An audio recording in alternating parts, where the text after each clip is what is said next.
the Becoming You show with me, your host, Leah Roling. Do you believe you are capable of choosing your future? Sometimes it takes just one person to believe in you, or you to believe in yourself. If you find yourself continuing to say, someday I will take better care of myself, only to continue living the same day over and over and over again, then you, my friend, are in the right place. I am your biggest cheerleader, inspiring you to become you on purpose and with intention. Are you ready to create a life you love?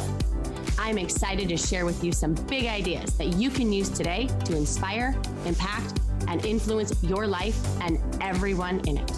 The Becoming You show starts now.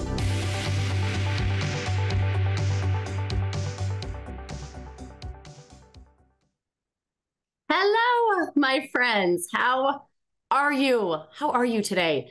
I am really excited about some high performance webinars that I have been hosting.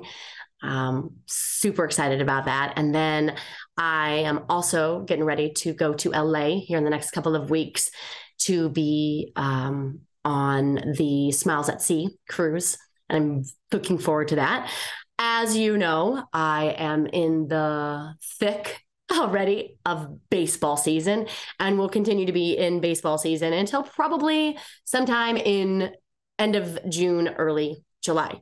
And so I'm excited that the weather is turning here in Iowa, which is where I live, and we're seeing more sun and more light, and I'm just excited to settle into one season versus the 3 to 4 seasons that we sometimes have over a span of a couple of days. So that's what I'm excited about. What are you excited about? I'd love to know. I'm also excited to talk to you today about the importance of the basics, okay? Regardless of your goal, the fundamentals must not be discounted. I'm going to share today why it is that we almost resist the basics, as if getting the goal must be complicated and super hard. Our psychology is conditioned to think that if it's easy and simple, it must not be effective. It must be insufficient to support my progress and goal attainment. Our brain is also conditioned to believe that when we tried all, and I'm putting all in air quotes if you see me, these quote unquote basics before, none of them work. So it must be the basics' fault. I love the basics. I do. Yes, I love the quantum science, and I love the philosophy, and I love the metaphysical aspects behind strategy and progress. But man, I feel like until we can understand and are at least consistent with implementing the basics, why would we want to try to make it harder for ourselves? I promise you, we do have good reasons. So today, I'm going to offer up a ton of basics, AKA common sense, and share with you the reasons why it's not common practice. And my hope is to get you re-engaged with the simplicity of science. So I want to share an experience that I did at a workshop recently. I had everyone stand if they had a morning routine. So like maybe you're listening to this and maybe you raise your hand if you have a morning routine, right? If you have a routine that is rooted and grounded in you, not in the agenda of everyone else, but it's time where you sit with your gratitude, with your journal, with your meditative practice, and you start the day your way, as opposed to the needs of everyone else. That's how I'm defining a morning routine here. Now, I also asked them to keep standing if they stood with a morning routine. And again, we've been doing this work together for months, and it's not always about the new and the latest trends and hacks. It's truly tense for so many of us. Can we just get to the basics?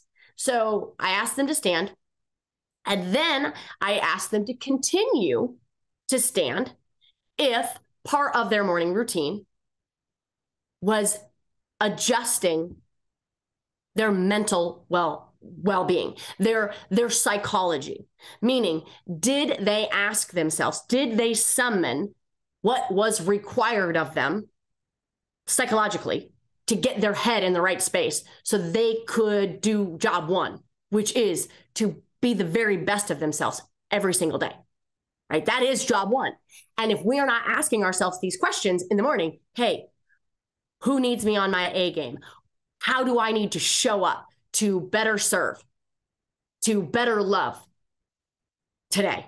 If we're not getting our head in the game, we're not in the game. We're just not.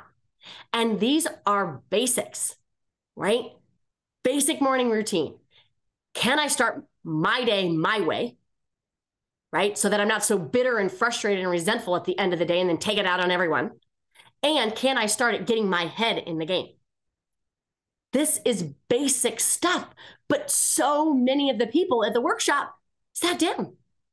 There was only a few standing with those two basic questions.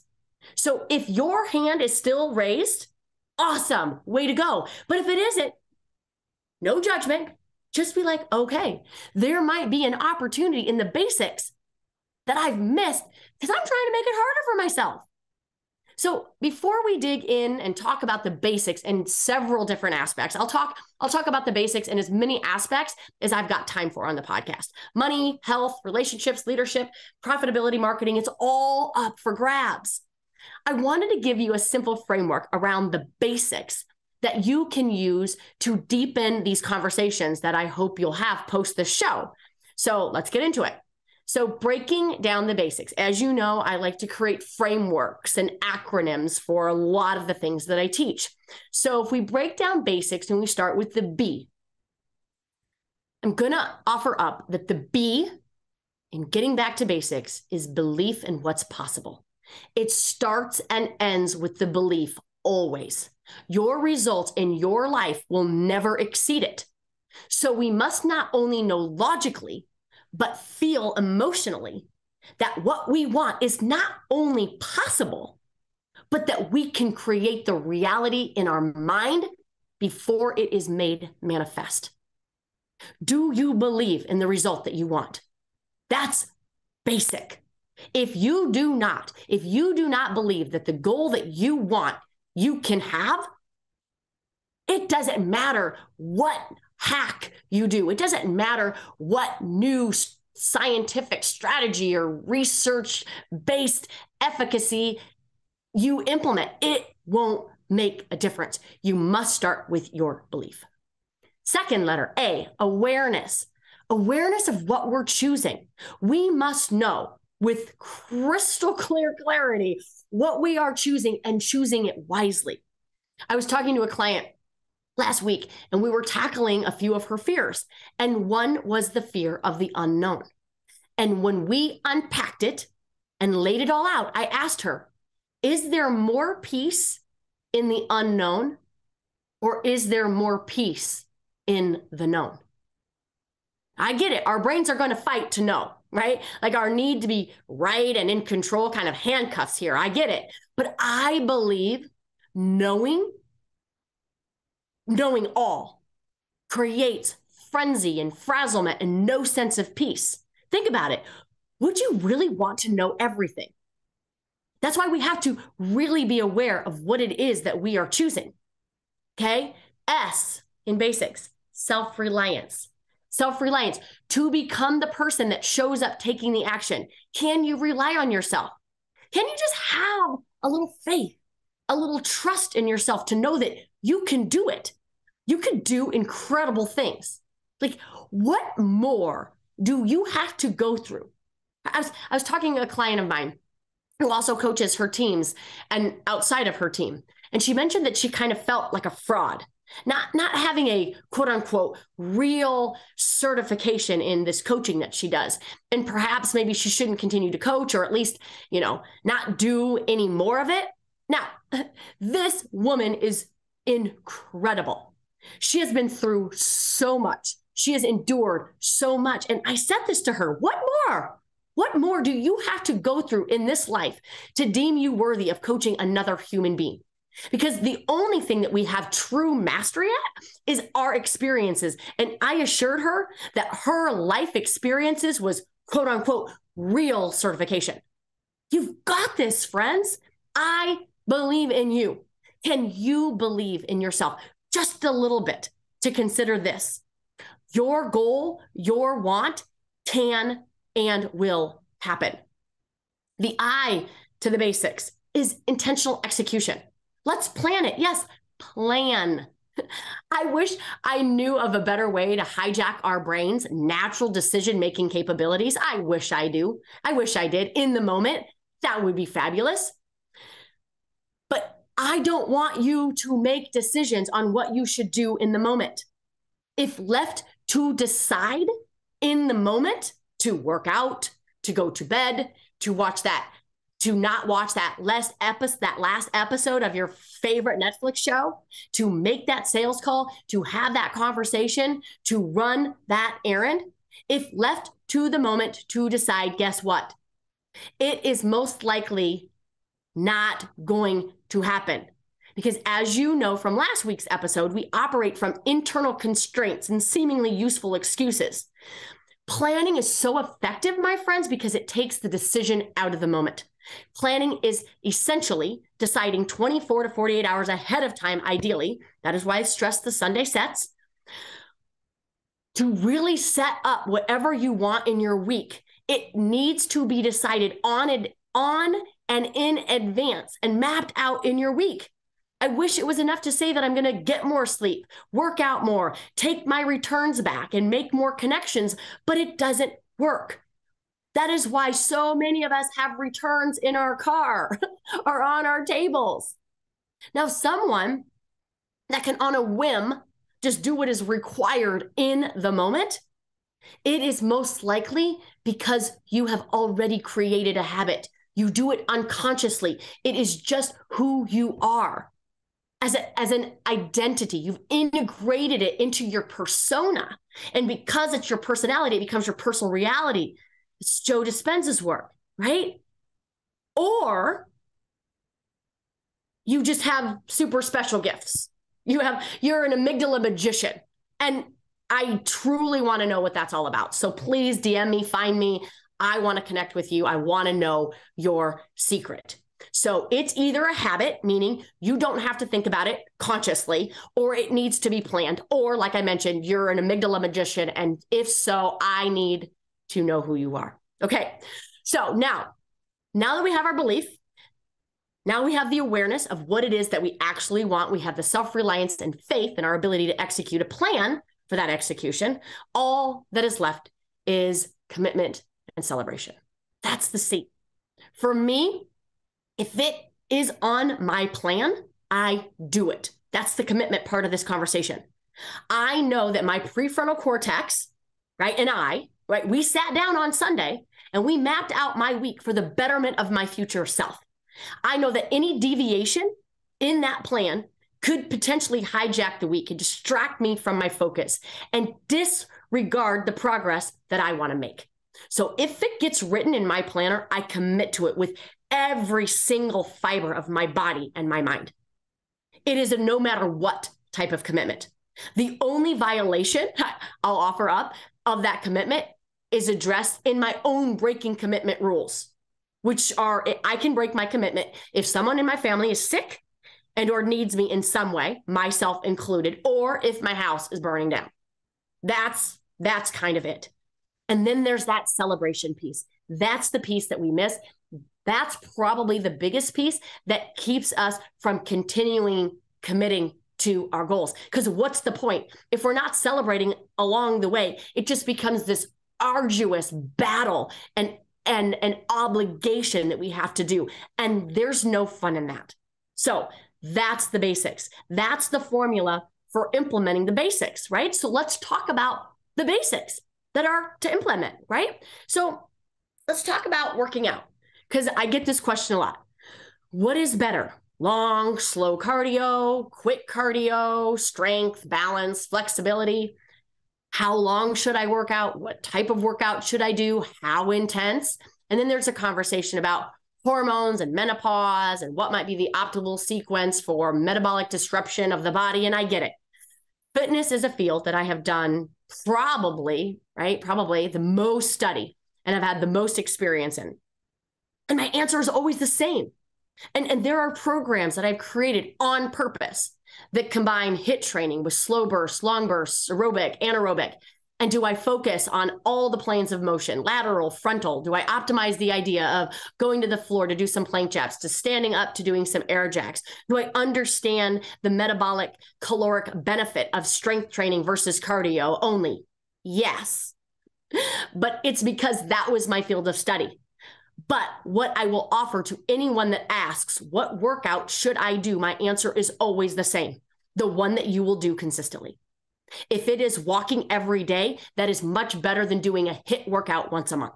If you are currently not doing a strength or circuit routine, can you add like 150 reps of something into your day? No weights, just you and functional movement. There are all sorts of workouts out there, literally hundreds, and it doesn't matter. Your brain will offer up all these excuses. This won't work. Walking won't be enough. I wasn't able to lose weight walking out an hour a day. And Leah thinks that doing this 10-minute walk will work, and I am saying yes. Because when you get out of your head for a minute and you realize that the walk is so much bigger than the walk. The walk is you choosing you. The walk is you deepening your relationship with yourself. The walk represents an idea that you matter, that you are important enough, that your health and fitness goals are important enough for you to take the time to walk. And from that place of mattering and choosing you, you will choose you in so many other ways. It has an absolute ripple effect on so many other areas of your life, like nutrition. Let's talk about that. Just like with workouts, there are hundreds, if not thousands, of diet plans out there. And the one that works is the one that works for you. And I get it. I know that does not seem helpful, but I disagree. It is really helpful. Because before we get all sophisticated with counting macros and intermittent fasting and carb cycling and eating according to blood type and Enneagram score, can we first check in and ask, am I doing the basics? Please check in with it. Check in with yourself on this. Am I doing the basics as it relates to my nutrition? Okay. Am I eating when I'm hungry? Or I'm just eating whenever? Am I chewing up my food and putting my utensils down in between bites? When I go out to eat, do I either split a meal with my husband or my friend, or do I have it right there and have it boxed up? Do I stop eating before I'm full? Can we eat our food from a bowl instead of out of a box or a bag? Do I stop eating 3 hours before bedtime? Do I eat free of other tasks? Or am I multitasking, eating while working, eating while watching TV, etc.? Do I do all of this at least 80% of the time? Now, notice, I never once told you what to eat. I also never told you what not to eat. Can we get to the basics, just the basics of eating, right? I think I say this so many times, like we haven't been taught how to think. We haven't really been taught how to feel. We haven't really been taught how to have a conversation with somebody, how to actually communicate with honesty, because we're too busy people pleasing. I don't even know if we've been taught how to eat, like the fundamental principles of eating. But can we get the basics of eating down before we actually incorporate what it is that we are eating? From there, instead of doing what our brain thinks is necessary, this all or nothing approach, I think it does that because it knows that it is not sustainable. And then we will just quit on ourselves, proving ourselves right that indeed the basics don't work. But the invitation is not to do every single basic. Just maybe choose one and cultivate a habit and then choose another. And then when you have the basics down, then you can get all fancy and sophisticated with all there is to know about intermittent fasting and carb cycling and macro counting. But let's get the basics down first, friends, okay? Let's talk about money. Now, I'm no money expert, but I do feel like I know a thing or two about our psychology, and in particular, our beliefs about money. And since the basics require us to look at the beliefs, right? That's B. This is where I would start with this one. What are your beliefs that you are creating true for yourself? Money is hard. You have to work really hard for it. The minute you stop working hard, you'll lose it all. That there is a price to pay to have money. That money is hustled after. Whatever it is, start here. And when we shift what's possible, we open up to choose it. So let's start there. And from there, can we decide that money's simple? That there's actually just 4 components to it. You make it, you save it, you spend it, you invest it. That's it. If you want to acquire wealth at its most basic definition of the word, you have to spend less than you make.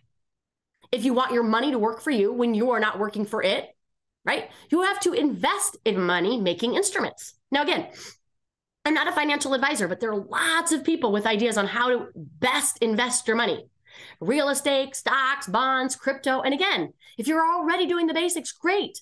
But if not, can you embrace the simplicity of spending less than you make and choosing a certain percent to save every month? Pay yourself first and then let your money work for you. Again, people say 6 to 12% for your retirement, and I'm all for that if that's possible for you. But if not, can you save $5, $10, $25, $50, $100 every month and watch how compound interest makes money fun and easy?